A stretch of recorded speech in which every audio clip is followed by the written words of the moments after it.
Bonjour à toutes et tous, je suis Élodie Bardot et vous écoutez Antinomique, le podcast qui donne la parole à des personnes qui vivent alignées avec elles-mêmes et leurs valeurs dans tous les domaines de leur vie. Merci de votre fidélité et d'être de plus en plus nombreux à nous écouter. Chaque épisode est l'occasion de se créer une parenthèse dans son quotidien, grâce à ces hommes et ces femmes qui nous partagent leur expérience et ont chacun des grandes leçons de vie à nous apporter. Vous découvrirez la complémentarité et l'antinomie de leur yin et yang. Nous allons parler d'épanouissement professionnel, de résilience, d'entrepreneuriat, de mission de vie et de plein potentiel. Un moment à vous offrir pour vous inspirer et vous apporter les clés pour parvenir à l'équilibre.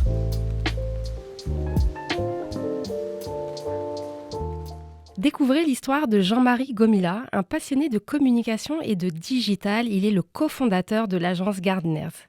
Cette agence permet de faire grandir les organisations ainsi que les individus grâce à leur expertise puissante, entre stratégie d'entreprise et innovation, communication et publicité. Bonjour Jean-Marie. Bonjour. Merci beaucoup d'être avec nous cet après-midi. Vous avez 50 ans, 2 enfants. Vous êtes né à Chambéry et j'aimerais bien que vous vous présentiez, mais la casquette privée, perso. Qui êtes-vous ? Bon, déjà, vous avez tout dévoilé. Alors, intérieurement, j'ai 35 ans déjà, je tiens à le préciser. Non, j'ai 50 ans cette année, j'ai 2 enfants, j'ai 2 chats et 2 lapins. Je ne sais pas encore quel binôme est le plus pénible de tout ça. Non, je suis très content de ma petite famille. J'ai grandi sur Annecy, à partir de l'âge de 7 ans, à peu près. Donc j'ai fait toute une partie de ma scolarité, et de ma scolarité, y compris post-bac, voilà, sur Annecy. Donc je suis un enfant des Savoies. Au niveau de votre intériorité, s'il y avait quelque chose que vous voulez nous délivrer, ce qui vous anime ? Alors au niveau intime, au niveau interne, j'ai grandi à partir de 7 ans, comme je disais, loin de mon papa, qui restait en Savoie, donc parents divorcés, classique. Mais mon père est quelqu'un qui a toujours été important, je pense, dans mon parcours. Ça a été un chef d'entreprise, un très gros bosseur, qui bossait la semaine, qui bossait le week-end, qui bossait non-stop. Donc je pense que ça a été un modèle sur ce point-là, et que quelque part j'ai certainement essayé de reproduire en créant très vite une entreprise, puis une deuxième, puis une troisième, et en y passant... en y consacrant beaucoup de temps et d'énergie. Au niveau intérieur, toujours, j'ai grandi dans une tradition un petit peu religieuse, dont je me suis éloigné. Et après, j'ai toujours été, malgré tout, très intrigué et très attiré par une certaine spiritualité. Donc, on va dire que j'ai eu une bonne note en philo au bac qui m'ont un peu sauvé. Et non, mais j'ai toujours aimé un peu des réflexions un peu philosophiques, voilà, en parallèle du très terre-à-terre de la vie d'entreprise. C'est intéressant. Et ce côté-là, vous le gardez aujourd'hui encore ? Alors je le garde, je trouve qu'avec les années qui passent, je le perds, pour être honnête. Franchement, je le perds un peu. Quand on parle de religion, je me suis vraiment éloigné des courants classiques. Je me suis beaucoup intéressé au bouddhisme à une époque, et puis après, je l'ai un peu perdu. Puis ma maman est très branchée ésotérisme, voilà, le pendule, la baguette de sourcier, etc. Et alors quand on est ado, on trouve ça cool, c'est marrant, c'est de la magie, on s'intéresse, donc je vais rechercher des sources dans le jardin avec mes petites baguettes. Et puis en grandissant et avec le monde moderne, les sujets lourds, la gravité du monde qui nous entoure, ouais, honnêtement, ouais, j'ai un peu moins de connivence avec ce monde-là aujourd'hui. Ok. Qui pourtant amène un peu de légèreté par rapport à ce qui se passe. Ouais, complètement. En fait, je suis parfois un petit peu surchargé, effectivement, par les sujets. Alors, en préparant cette interview, on l'évoquait, il y a la partie écologie qui, moi, je trouve très pesant, qui m'intéresse beaucoup, me passionne, et à un moment donné, en fait... sur ce sujet-là en particulier, quand vous multipliez les lectures, quand vous multipliez les documentaires, etc. Et à un moment donné, waouh, dites, mais qu'est-ce qu'on est en train de faire, quoi, et comment s'en sortir. Donc effectivement, c'est des sujets un peu sérieux. Il faut trouver les moyens de prendre de la hauteur, de ne pas sombrer avec le sujet. C'est sûr. Je voudrais vous demander qui vous êtes professionnellement, si vous pouvez vous présenter. Professionnellement, je co-dirige un groupe qui s'appelle le groupe Gardeners, qui est un groupe de communication et de nouvelles technologies. C'est un groupe qui est récent, c'est une entreprise qui est récente sous ce nom-là. À titre personnel, moi j'avais créé Net Design il y a plus de 20 ans, en 98, qui était une agence web, ça a été ma première entreprise. J'en ai créé d'autres ensuite, une filiale en Suisse, j'ai été co-associé dans une start-up, différentes aventures entrepreneuriales. Et puis, il y a 4-5 ans maintenant, j'ai rapproché la structure Net Design d'une agence de communication qui s'appelait Paprika. Et ça a donné naissance à un joli bébé qui s'appelle Gardeners. Voilà. Et dans le groupe Gardeners, on a un gros véhicule, enfin en tout cas une très très belle entreprise qui s'appelle Agence Gardeners et qui est une agence de communication et de développement digitaux. Et puis ensuite, on a d'autres entités plus modestes qui sont spécialisées en fait dans leur domaine. Donc on retrouve le studio SWAT, on retrouve Genesi, on retrouve la filiale Gardeners Suisse et on retrouve le dernier né qui s'appelle Gardeners Talents, qui accompagne les talents de la communication et du digital pour faire du matching entre les demandeurs d'emploi, enfin l'annonceur qui a besoin de talent et le talent lui-même. Votre réputation au niveau communication sur Annecy et la région vous précède, comme on dit, et vous avez gagné un concours, le prix Stratégie récemment ? Oui, alors 2022, ça a été une année extraordinaire. En fait, les 2 ans après la fusion ont été des années structurantes, hyper intéressantes au niveau management. On pourra en parler si vous le souhaitez, une belle aventure en termes de rapprochement d'équipes et de communauté pour construire un faire ensemble. 2021, on a remporté du coup des projets qui étaient hyper intéressants. Et 2022, on a été reconnu par nos pairs 6 fois de suite. On a gagné un ours, qui est un concours régional. On a gagné 2 prix d'or chez Comment, communication d'entreprise à Paris. Et dans la foulée, on a gagné 3 prix dans le Graal du Graal, Stratégie, magazine Stratégie. Et parmi les 3 prix qu'on a gagnés chez Stratégie, le grand prix de la catégorie. Autrement dit, ça signifie qu'on a été désigné meilleure campagne de communication en 2022. Voilà, donc par nos pairs en plus, ce qui est marrant, parce que quand on va à Paris chercher un prix comme ça, on côtoie des agences de communication qui ont pignon sur rue et qui sont toutes parisiennes en général. Il y a très très très peu d'agences indépendantes comme la nôtre. C'est une sacrée reconnaissance. Là, vous avez raflé les Césars. C'est un peu ça. Un peu, hein ouais. Ok, c'est une belle fierté. Ça représente quoi pour vous dans votre carrière ? Moi, je ne suis pas spécialement attiré par les grands prix. C'est pas une réalisation en soi. En tout cas, dans l'intime, si on revient un petit peu sur des sujets profonds, c'est pas le truc qui me fait kiffer. C'est pas, je cours pas après ça. Maintenant, quand on l'a, on va pas non plus cracher dessus, en fait. On est très fiers. Je suis très fier pour les équipes. Je suis très content pour l'annonceur qui nous a permis de travailler ensemble et qui l'a gagné à nos côtés, par voie de conséquence. Et voilà, et c'est tout. Et je trouve ça marrant de faire la nique aux grandes agences parisiennes. C'est une belle reconnaissance aussi. Après, ce que vous m'avez noté, c'est que vous aviez sauvé votre boîte il y a quelques années. Donc ça veut dire que vous avez vécu un moment assez difficile. Est-ce que vous pouvez un peu nous raconter ce qui s'est passé ? Oui, complètement, avec plaisir. Moi, j'ai énormément appris sur cet épisode. Comme j'ai appris aussi au moment du Covid, je trouvais ça hyper passionnant, ces périodes de difficultés intenses qui vous obligent à vous mobiliser et à passer outre et à transformer, comme on dit souvent en management, et dans l'adage, c'est une crise est une opportunité, et à chaque fois ça se confirme. Alors l'histoire de l'entreprise qui est menacée fortement de faillite, ça date d'il y a très longtemps. On est en 99-2000, on est en 2001.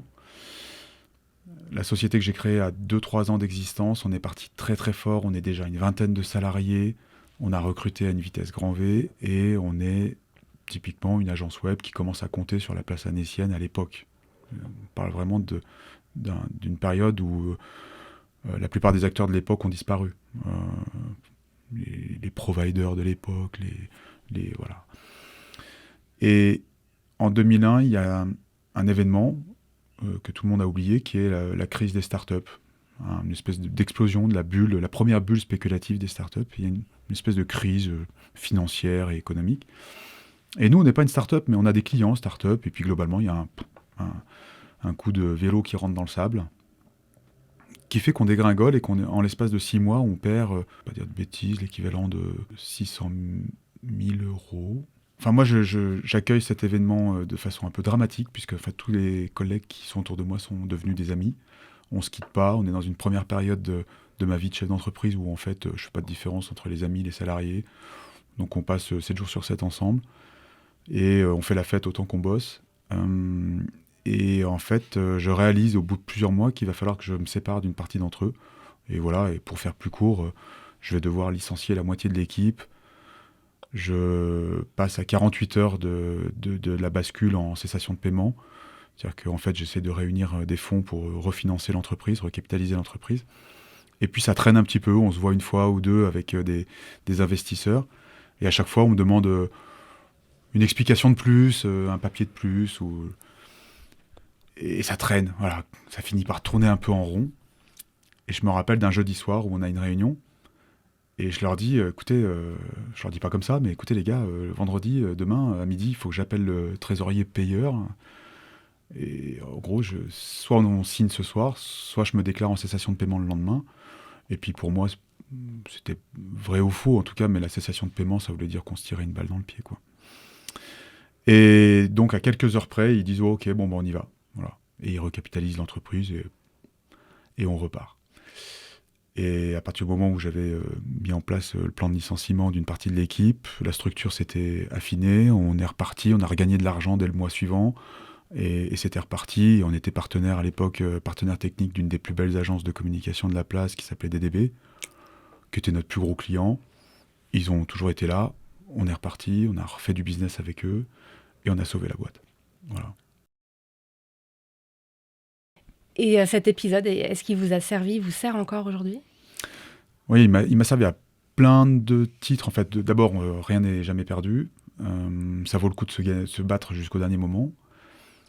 Ensuite, j'ai trop attendu, j'ai fait trop de sentiments aussi, j'ai confondu l'entreprise, le club de copains et l'association, enfin voilà. Les gens dont j'ai dû me séparer ont rebondi, tous. Je dis pas que ça n'a pas été un traumatisme pour eux comme ça l'a été pour moi aussi, mais ils ont tous rebondi. Et puis, dans mon management, c'est souvent de ça dont je parle et que je retiens, en fait, ça m'a permis de mûrir et de basculer sur en fait un vrai management. C'est-à-dire qu'avant, c'était la start-up où on est tous potes, on est tous copains et on bosse tous ensemble et pour la vie. Et on est passé à, ok, donc en fait, je suis patron, en fait, c'est moi le chef d'entreprise. Donc, il faut que je fasse gaffe à ce que je fais. Il faut que je recrute à bon escient. Si je dois me séparer d'une personne, il faut que j'accepte que peut-être c'est pas la bonne personne ou que c'est pas le bon moment. Donc voilà, un gain incroyable en maturité. Ok. Et en management ? Et du coup, en management. Et ça a l'air d'être quelque chose justement de très important pour vous. Vous avez même un peu développé un concept autour de ce management ? Un concept, oui et non. En fait, j'ai creusé le sujet ça, ces dernières années, puisque à un moment donné, une fois que une entreprise se développe, une fois que vous installez un middle management, des équipes, des relais en interne, je considère qu'à une certaine taille, ça devient primordial en fait de réfléchir à tout ça. Donc c'est le sujet qui m'intéresse le plus ces dernières années. Et oui, je me suis intéressé à l'entreprise libérée, je me suis intéressé à l'holacratie, je me suis intéressé à tous les concepts en fait de gouvernance qui sont un peu innovants, un peu disruptifs. Et du coup, j'ai testé des choses, j'ai gardé des choses, j'ai jeté des choses, et puis j'ai fait comme j'ai pu en fait. Je continue à faire comme je peux d'ailleurs. En appliquant ces recettes, mais en m'inspirant en tout cas de ce qui existe, mais en essayant de créer mon propre modèle, ouais. Mais comme tout le monde en fait. l'étape d'après, ce serait où? Et vous avez une idée un peu? Alors, une idée précise de non. En tout cas, un challenge qui m'interpelle énormément aujourd'hui, c'est comment réussir à concilier mon business model, mon entreprise, la création de valeur, le fait que on crée de l'emploi et on est redevable en fait d'une promesse, d'une vision, d'une équipe qu'on embarque avec nous. Comment est-ce que j'arrive à concilier tout ça avec les enjeux climatiques, la transition, le pivot? Comment est-ce que je peux parler objectivement de devenir une entreprise à impact positif, sachant que verre à moitié vide, verre à moitié plein, hein. On peut se dire que en fait, je fais de la com, on est devenu une agence de communication, à la fois créative et technologique, mais une agence de communication, et que le métier d'une agence de com, c'est, pour faire simple, c'est de pousser les gens à consommer. Consommer de la marque, consommer du produit, consommer du service. Donc, rendre des choses très très attractives, très lisibles, auprès de populations pour qu'ils les achètent et qu'ils consomment plus. En soi, c'est pas forcément la solution au problème climatique. Et l'autre côté, c'est de se dire, ok, je suis une entreprise, on a fait notre bilan carbone Scope 3 en 2019, on a pu évaluer en fait notre impact, on a pu évaluer ce qui pesait dans notre impact aussi. Bon, finalement, bah oui, on n'est pas un industriel, donc c'est pas une surprise, on pollue, mais on pollue pas tant que ça. Et du coup, le vrai challenge, c'est, ok, alors du coup, le step d'après, c'est comment je fais pour que ce que je fais au quotidien, le business model de l'entreprise, soit le plus vertueux possible. Voilà. Et ça, je trouve que c'est le challenge d'après. Voilà, moi, j'observe les entreprises qui basculent sur un modèle d'entreprise à mission. J'observe et j'étudie le concept B Corp et d'autres. Et voilà. Et du coup, je réfléchis beaucoup à ce point-là, à ce sujet-là. C'est chouette parce que ce serait ça, le prochain sommet, le prochain virage. Je pense, ouais. Là, j'entendais Marc Simoncini qui disait qu'à partir de maintenant, il voulait investir pour des entreprises qui ont un impact, qui ont des missions. Et on le voit dans toutes ces petites entreprises, justement, ou les grosses, hein, qui prennent ce virage écolo, vert, pour la planète. Du coup, vous pouvez peut-être, dans le futur, choisir justement ces entreprises-là avec qui vous allez communiquer. Et là, vous serez complètement aligné sur vos valeurs. Alors, je pense que déjà, oui, il y aura certainement plusieurs étapes. Il y a une étape sur laquelle on est déjà aligné avec mon associé, hein, puisqu'on a plusieurs associés dans le groupe Gardeners, mais j'ai un associé principal qui est Patrick Maison, qui est l'ancien dirigeant de l'agence Paprika. Et on est assez aligné sur le fait que déjà, le premier step, c'est de refuser, de pouvoir s'offrir, en tout cas, hein, le luxe de refuser certains clients qui seraient des clients gros pollueurs ou en tout cas pas éthiques à nos yeux. Donc ça, c'est la première étape. La deuxième étape, c'est comment faire pour servir de plus en plus des entreprises qui, comme nous, voire même plus que nous, sont des entreprises vertueuses et à impact positif. Et puis voilà, et puis après, c'est un fil qu'il faut qu'on tire. C'est ça, sachant qu'aujourd'hui, c'est ces entreprises-là qui n'ont pas encore les plus gros budgets, mais il y a un moment où le cercle vertueux va vraiment fonctionner. Ouais, je pense, de toute façon, on le sait, on le voit bien, il y a tout un pivot qui est en train de se faire, y compris chez les industriels qui basculent sur entreprises à mission ou qui basculent chez B Corp. Donc il y a de plus en plus d'engagement, il y a de plus en plus de prise de conscience. Et à un moment donné, je pense aussi que des entreprises qui partagent les mêmes valeurs ont envie de travailler ensemble. Et du coup, là, on commence déjà à toucher quelque chose d'intéressant. Et là, il y a vraiment un bel alignement. Complètement. Alors, un bel alignement, en tout cas, moi, ça m'intéresse parce que ce qui me fait souffrir dans ma vie de tous les jours, de voir certaines dérives, la pollution, l'attaque du vivant, etc. Si j'arrive à aligner mon gagne-pain, l'entreprise dans laquelle j'agis avec cette préoccupation-là, c'est top. Est-ce que vous m'aviez noté dans le petit questionnaire pour un peu vous connaître avant qu'on se rencontre, vous mettiez le terme éco-anxiété. qui touche beaucoup de personnes. J'ai une de mes clientes, c'était le cas aussi il n'y a pas longtemps, en reconversion professionnelle. Et la question, c'était de se dire, OK, il y a le sujet, il y a l'enjeu, ça t'angoisse à ce point-là. Comment, dans ton travail, tu peux participer et poser ta pierre à l'édifice ? Et là, à vous entendre, vous prenez ce chemin-là ? Oui, après, je dis pas que c'est facile. Hein, quand Justement, c'est difficile. Je vous ai mis un smiley hein, dans Ouais. l'éco-anxiété, je me soigne.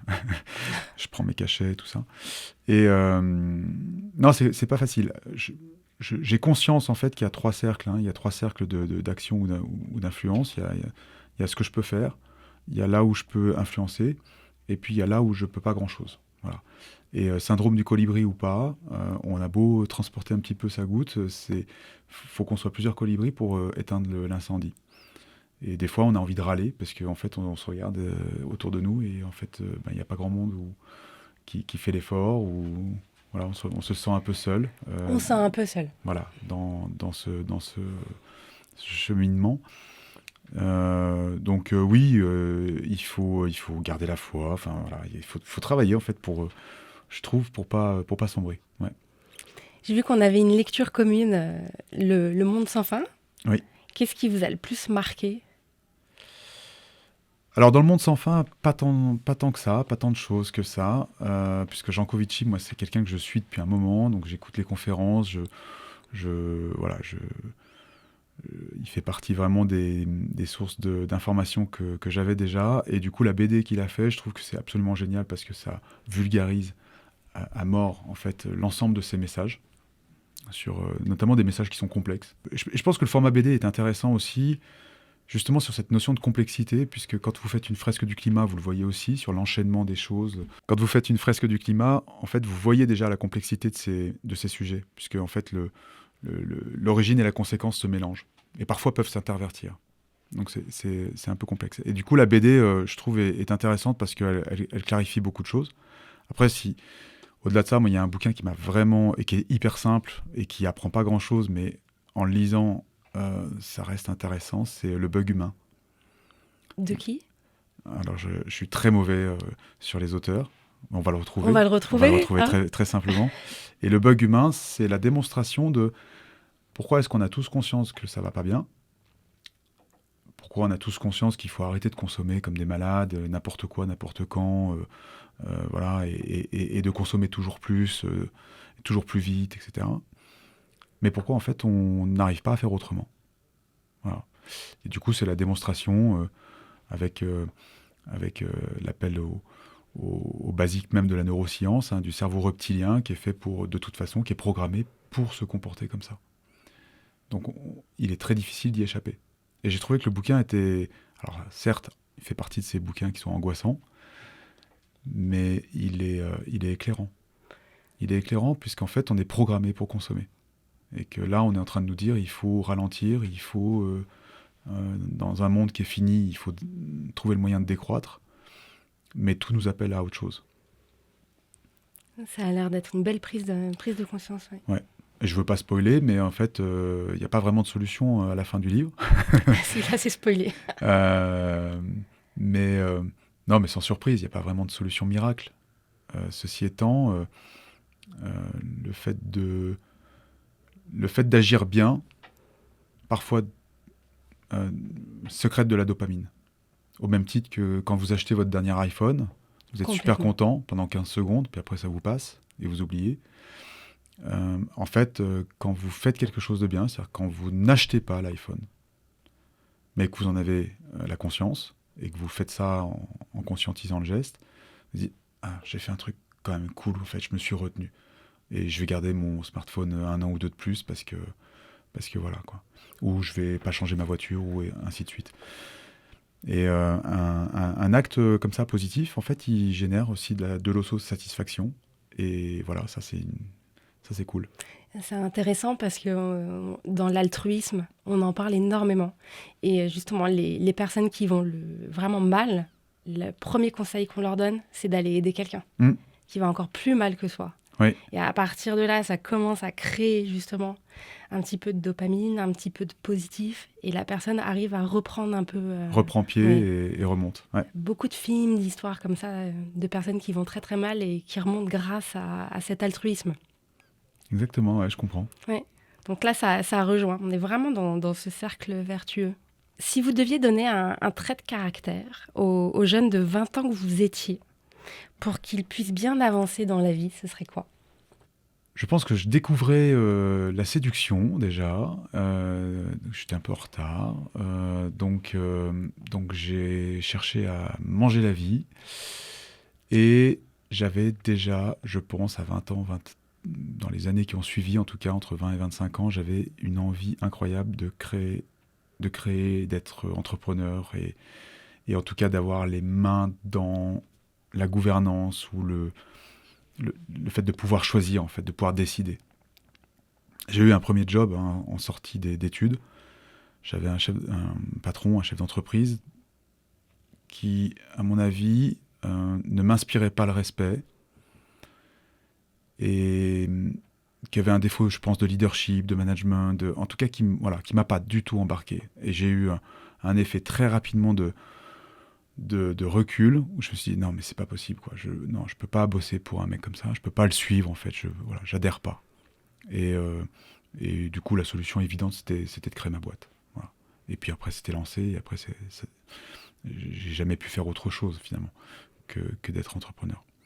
Donc pour revenir sur la question, euh, passionné, envie de séduire, même de me séduire, de me plaire, envie de réussir, envie d'avoir la main sur mes choix, sur mes actions, de pouvoir décider.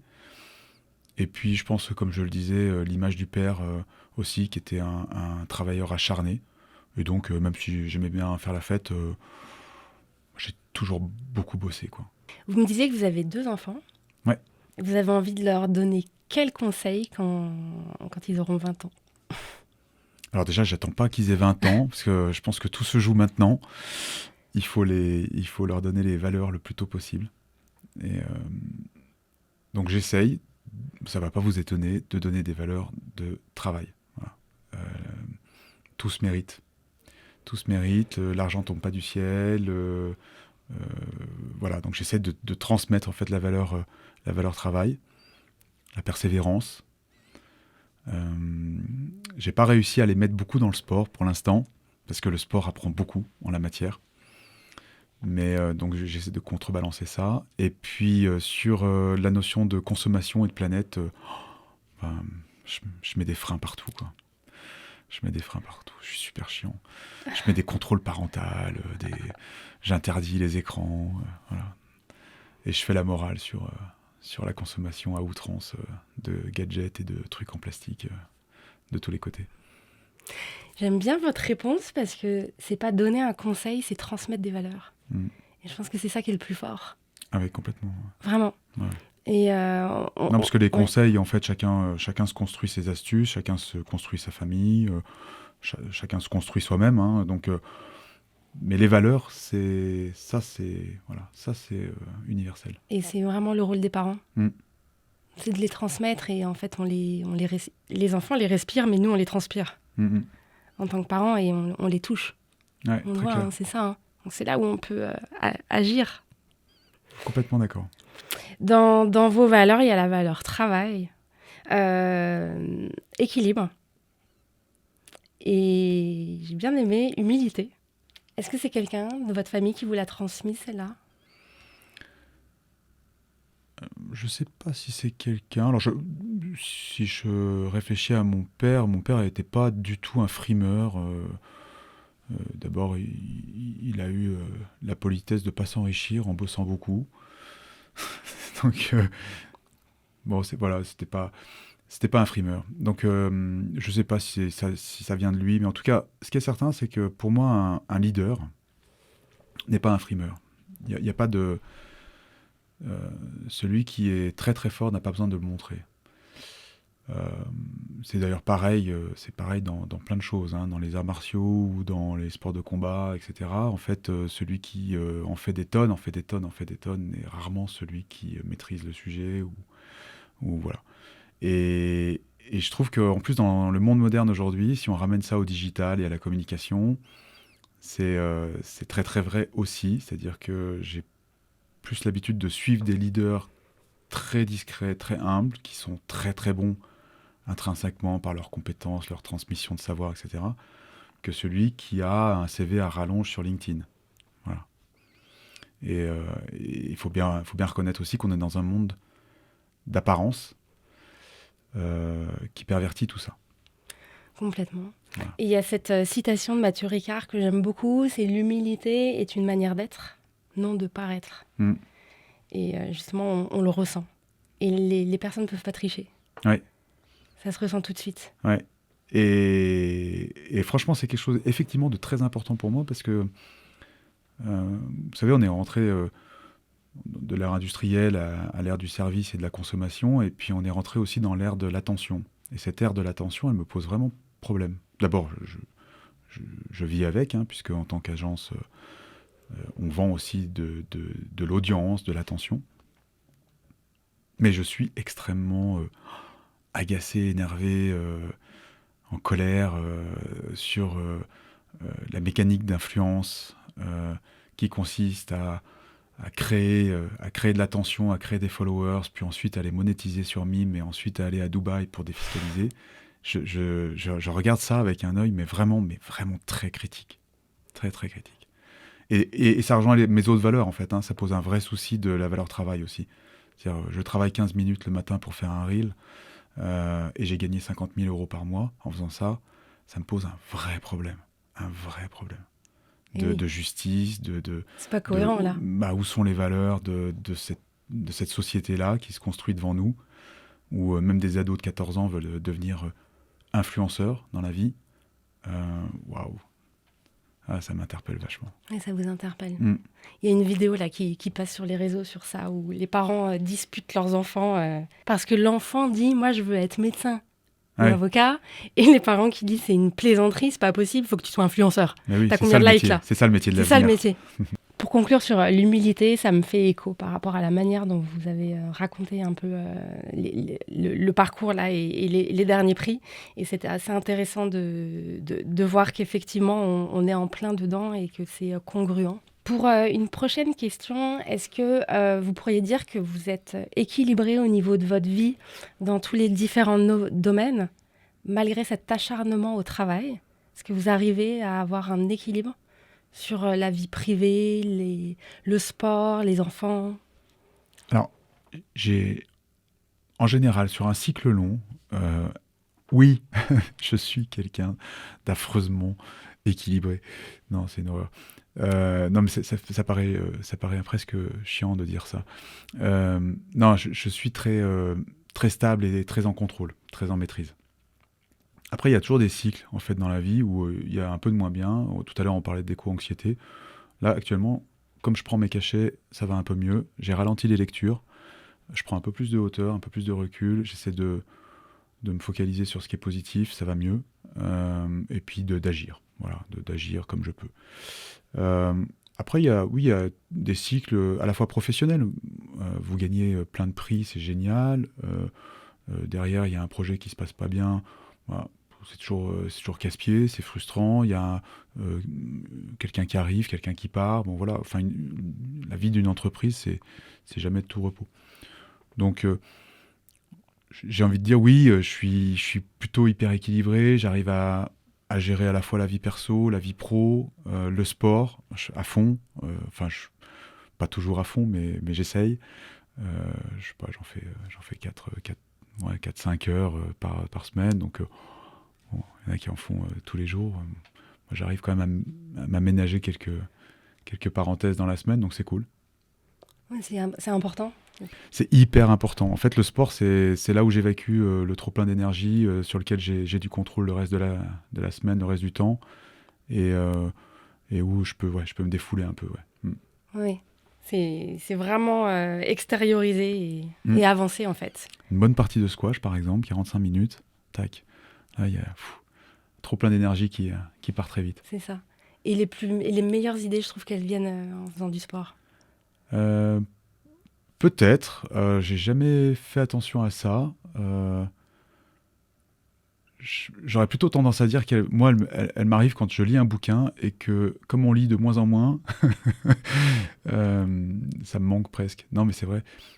On a de plus en plus, moi je regarde autour de moi, on a de plus en plus de mal à lire. Et du coup, quand j'arrive à m'astreindre à ça et à me forcer à, tiens, allez, je me prends un bon livre, je me pose un peu, waouh, ça fait du bien aussi. Ouais, remplacer une habitude par la lecture. Ouais. Remplacer le scroll inutile d'Instagram par un bon bouquin. Moi, chez moi, j'ai mis un horaire pour tout le monde. À partir de telle heure. Ah oui. Waouh. Ouais, j'arrive là avec les enfants. On lit tous les 3. Ouais. Incroyable. Ouais. Et ça marche. Je suis fière. Mais ça fait pas longtemps. Et il n'y a pas de rébellion, rien. Ils sont encore trop jeunes. Ah ok, ils n'ont pas le droit. Quelle est la plus grande leçon de vie que vous ayez reçue ? La plus grande leçon de vie, c'est la mort. J'ai perdu mon père il y a quelques années.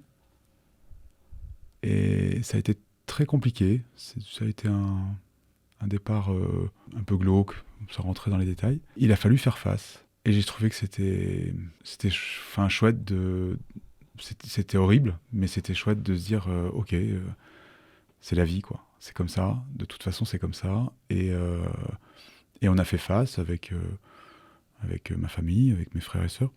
On a fait face et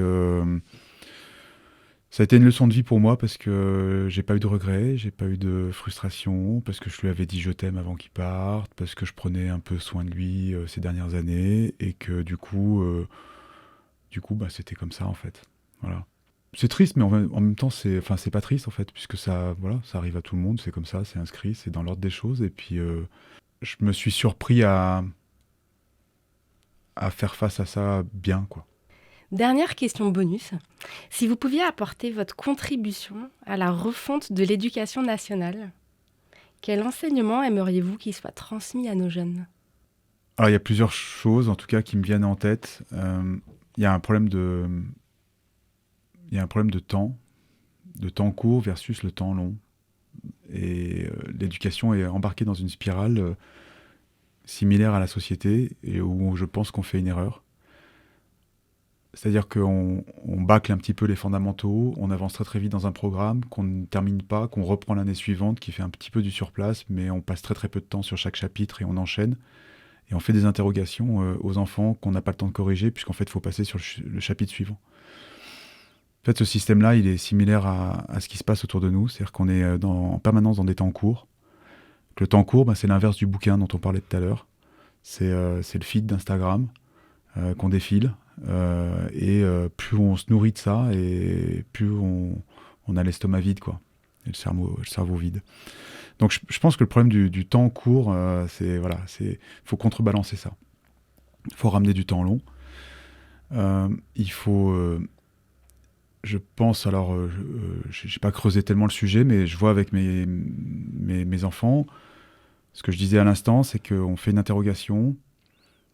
C'est bien ou c'est pas bien? T'as une bonne note, génial. T'as une mauvaise note, ouais, t'as pas assez travaillé. Puis on passe au reste. Mais le débrief de l'interro, il est où en fait? Si je refais la même interrogation, est-ce que ta note progresse ou pas? Est-ce que t'as compris en fait là où étaient les erreurs? Mais non en fait, mais pas du tout. Il n'y a pas de débrief, il n'y a pas d'enseignement. En fait, en entreprise, les modèles anglo-saxons, le design thinking, etc., nous ont appris qu'en fait, il faut se confronter à l'erreur. Au contraire, il faut multiplier les échecs. C'est pas grave. C'est pas grave du tout, en fait. Échoue et rebondis. Apprends de tes échecs. Dans le système éducatif, je pense qu'en fait, on n'apprend rien du tout de nos échecs. Tu as une bonne note ou tu as une mauvaise note, chapitre suivant. Alors ça, certainement un truc à faire. Bon, après, j'ai pas de leçons à donner, mais voilà, c'est ce qui me vient en tête. Merci beaucoup pour tout cet épisode, ce partage, et très belle journée Jean-Marie, à bientôt. Merci beaucoup, bonne journée Élodie. Je vous remercie infiniment d'avoir écouté cet épisode et j'espère que vous avez eu autant de plaisir que moi à découvrir l'histoire de notre invité. Pour toutes les infos sur ce podcast et cet épisode, ça se passe sur le site méthode-cohérence.com. Aussi, si vous souhaitez me proposer des nouveaux invités qui ont des histoires inspirantes, N'hésitez pas à le faire directement sur LinkedIn ou Instagram sur mon compte Elodie Bardot. N'hésitez surtout pas à mettre des commentaires, de partager Antinomique à vos proches, d'en parler autour de vous. C'est comme cela et grâce à vous que Antinomique durera encore très longtemps. Je vous dis à très vite pour le prochain épisode que j'ai hâte de vous partager. Mais d'ici là, je vous souhaite une très belle journée lumineuse et inspirante. Retrouvez-nous également sur toutes les plateformes habituelles des podcasts.